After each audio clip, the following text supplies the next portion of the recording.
Nous passons par le désert. Jésus a passé par le désert. Ou il n'a pas passé par le désert.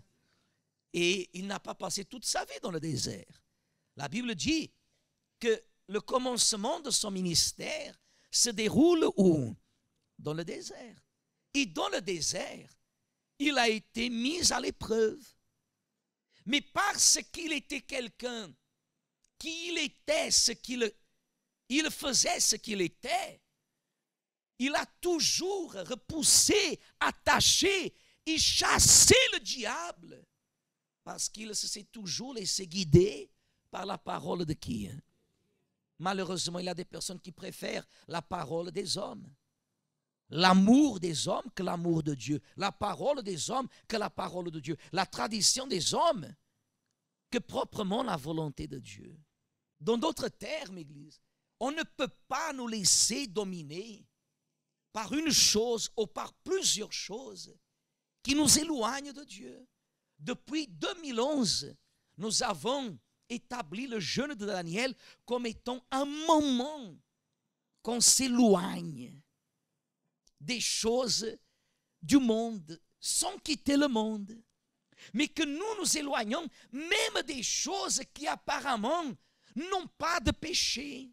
Pendant le jeûne de Daniel, on s'éloigne au maximum des choses qui nous enveloppent avec le monde. Et c'est dans quel objectif? Quel est l'objectif? L'objectif de ne pas être un membre formé par une pensée religieuse, pour ne pas être un membre formé par une église, par une religion, mais être formé par Dieu lui-même, par le Saint-Esprit, être le sanctuaire du Saint-Esprit, dit la Bible dans le livre de Daniel, chapitre 10, verset 1. Elle est écrite comme ça. La 3e année de Cyrus, roi de Perse, une parole fut révélée à qui? Qu'on nommait Beltchatsar. C'est bien ça? Cette parole qui est véritable, dit la Bible, annonce une grande calamité. C'est ça? Il fut attentif à cette parole et il eut l'intelligence de la vision. Verset 2. En ce temps-là, c'est bien ça?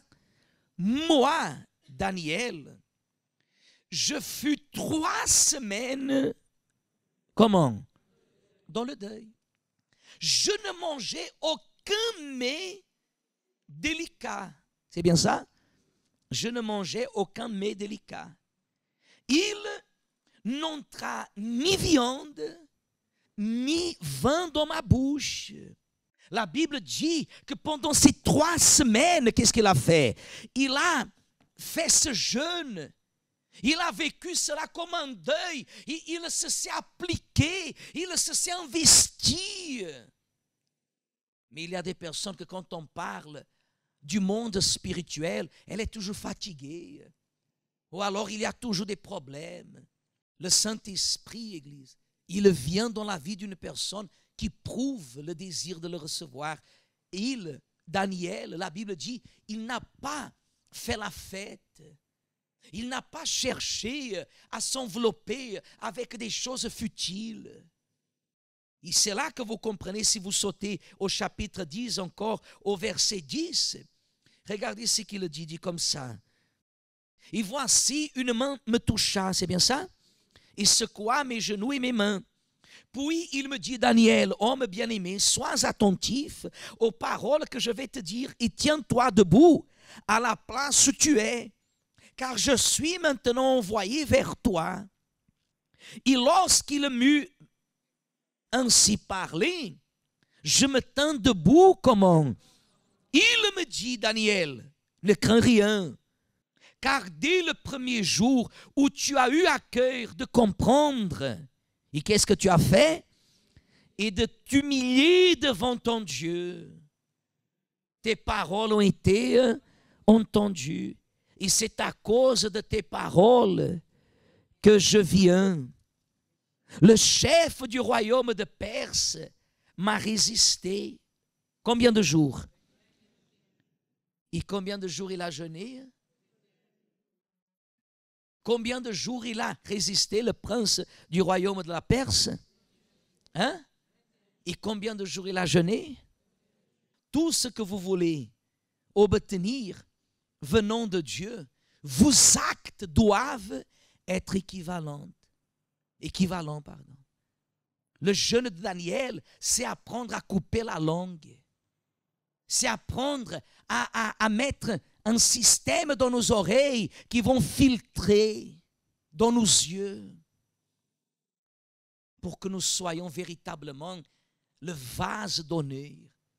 C'est pour cela qu'il y a le jeûne de Daniel, pour vous éloigner d'une façon qui, après le jeûne, vous allez voir que toutes ces choses que vous vous êtes éloignées, elles sont futiles. Elles ne vous apportent absolument rien.